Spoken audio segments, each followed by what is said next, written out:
Hello everybody, what I'm going to do now is discuss a little bit about a word that I find to be particularly interesting, which is framework. I'm going to start by describing the grammatical meaning of the word, and then focus on the usage of it. Then I will talk about the common collocations of the word found on the COCA corpus. I will also provide examples and give you time to look at them. Framework is a noun, which is a word class that contains words that denote people, places, things, and abstract entities like feelings, qualities, and states. A noun is usually head of a noun phrase and can be common or proper, singular or plural, concrete or abstract, countable or uncountable, and so on.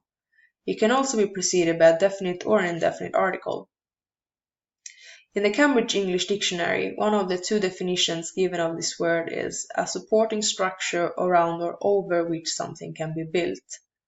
The other one is the ideas, information, and principles that form the structure of an organizational plan. Now please take a look at the examples.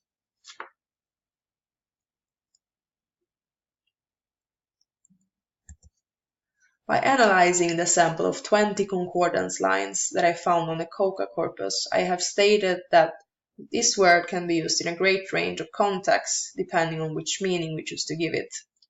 If we use it in a more concrete sense, as in steel framework, we'll have a more everyday-like usage of the word, but also very specific to some fields like horticulture.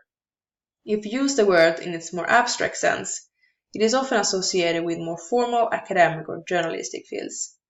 This word can also be accompanied by other nouns or adjectives to complete its meaning, like in the case of steel framework or wooden framework.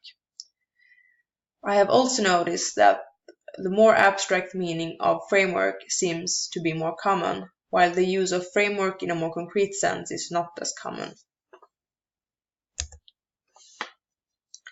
If we take a closer look at the verbs that are used in relation to this noun, we can immediately state that the most recurring ones are auxiliary verbs, since auxiliary verbs go with all nouns.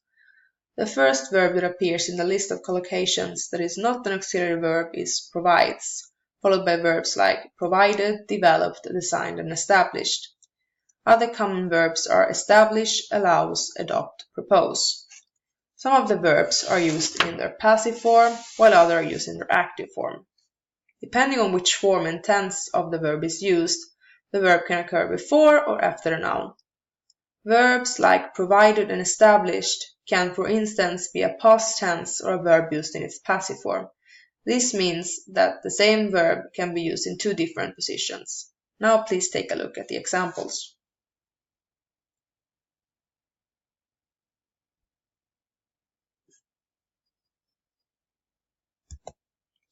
There are several other words that can be related to this noun. There are, for example, many prepositions linked to this noun, such as for, with, within, by, in, from. These prepositions mostly occur before the noun, since they express the relation between this noun and other words or elements in the clause. This word is also often combined with pronouns like personal pronouns, which is a common feature of nouns. It can also be collocated next to other type of pronouns like something, someone, everything, and a lot of. Now please take a look at the examples.